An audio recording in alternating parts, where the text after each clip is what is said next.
Smile for me. So now I'm getting more into like conversational piece. Cause Anaya is my friend, y'all. I did her hair a few times. Is it standing up pretty good? Okay. Um, how does it feel? Like what? Ooh, I lied, girl. It ain't standing up real good. Hold on, let me put something on here. From an emotional standpoint, how does this take a toll on you as far as like mentally, emotionally? Um, do you find yourself doing anything different? Shying away from certain styles? Yeah, so it's really hard for me to wear certain colors. So I traditionally, as you all see, I'm wearing a gray color now. At any given time where I may scratch my scalp throughout the day, this is what my shirt looks like. It is traditionally covered with like a flake or it looks like dandruff on my shirts. And so I try to stay away traditionally from dark colors. I like to wear lighter colors such as ivories, whites, just so that people don't feel as though like I'm not washing my hair or that I'm unclean. Do you get that a lot? No, but I think that I'm subconscious of that, so I try to stay away from these colors. And my dermatologist also shared that that is the sentiments that other people have shared in their journey with seborrheic dermatitis as well. So there is this kind of like this underlying kind of guess self-consciousness that I have about myself when it comes down to the flakiness that I experience. As it comes to wearing protective styles, unfortunately, it is disheartening that I'm not able to wear protective styles for a month or 2 months like the average person. My protective styles last. Now, ain't nobody supposed to be having no protective style for 2 months now. You're right. but for those who do stretch their protective styles, they try it now. I'm jealous, right? Because my protective styles traditionally don't last no more than a week because I am supposed to be washing my hair at least 2 times a week per, my dermatologist recommendations. And so I don't get the opportunity to wear sew-ins and knotless braids and some of these other protective styles as other people, as other women or people may. So, it's definitely a challenge because I definitely want to be in my bag and my ear swag, and I don't want to always have to do my hair right because it takes forever to do natural hair, and I'm learning to embrace what I have with my scalp condition. Okay, so when did you go natural? Because I know. Yes, so I fully cut my hair off in 2018. So in college, Tammy is one of my very best friends. Phenomenal person. So glad to have y'all here listening to her. She's a wealth of knowledge. But I completely shaved my hair short in 2018. I didn't even have a half an inch. And I have grown my hair back. It looked good, y'all. Let me tell y'all. Anaya used to wear her perms and like a pixie cut, and she wasn't even sure if her hair could grow. Now, look at all this hair, y'all. Look at all this hair, okay?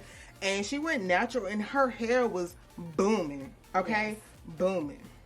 And so I went 2018. I went natural, and I have not went back to what we call the creamy crack since then.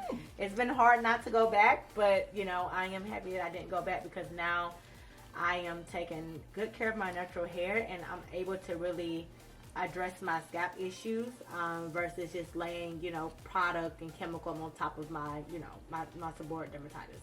Now, did you see a lot of this when you was getting perms? Because I don't remember. No, actually, I did not see this. I naturally had like tenderness in my hair where I now have heavy spaces or areas of seborrheic dermatitis on my scalp.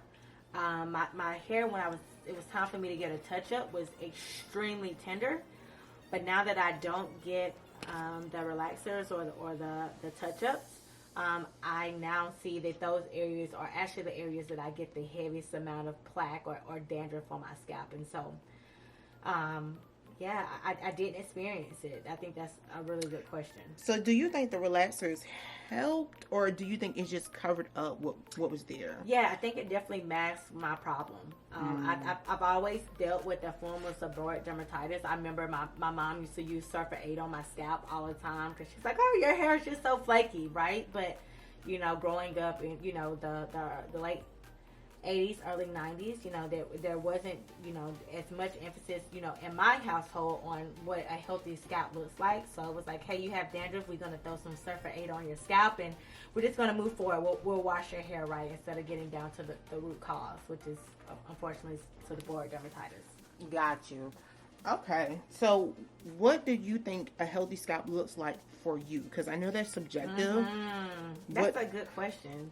I got you, girl. Yeah, so a healthy scalp to me is a scalp that's not red, it's not irritated, it's not caked with plaque or dandruff. It's a visibly clean scalp that is, healthy with healthy hair follicles and something or hair that is not, broken or split at the ends. Okay.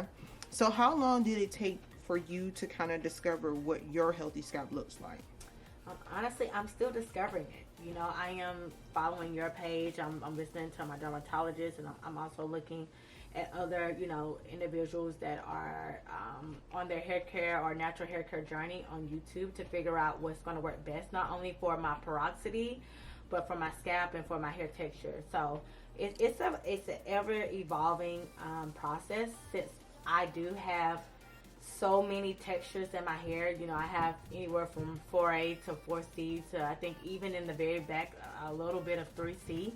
And so figuring it out and figuring out what products work best is going to continue to be a part of my journey. So I heard you mention YouTube. In what ways, like following different YouTube channels, how has that benefited like your journey?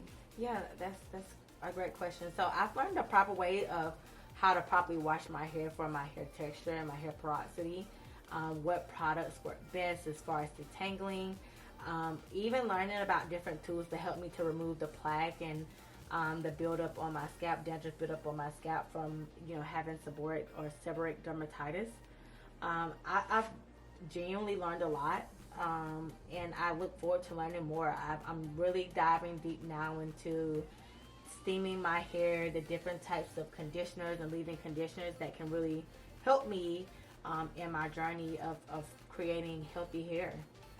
Okay. Now, so y'all don't know this, but remember how I was telling y'all I had a friend who tried my Innocence products, and this is that friend, y'all. Now I feel really bad. I'm so sorry, girl.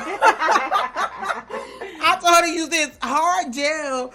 Girl, you know what? But tell the people, so y'all won't think I'm lying now. Tell the people, what was your experience when you used that Innocence, the Innocence products? Yeah. So when I use the product, and this is once again my own personal experience, not to defame the brand or to speak badly on the brand, but just solely my experience, is that my hair was extremely dry. So my hair naturally is dry, so that you all know.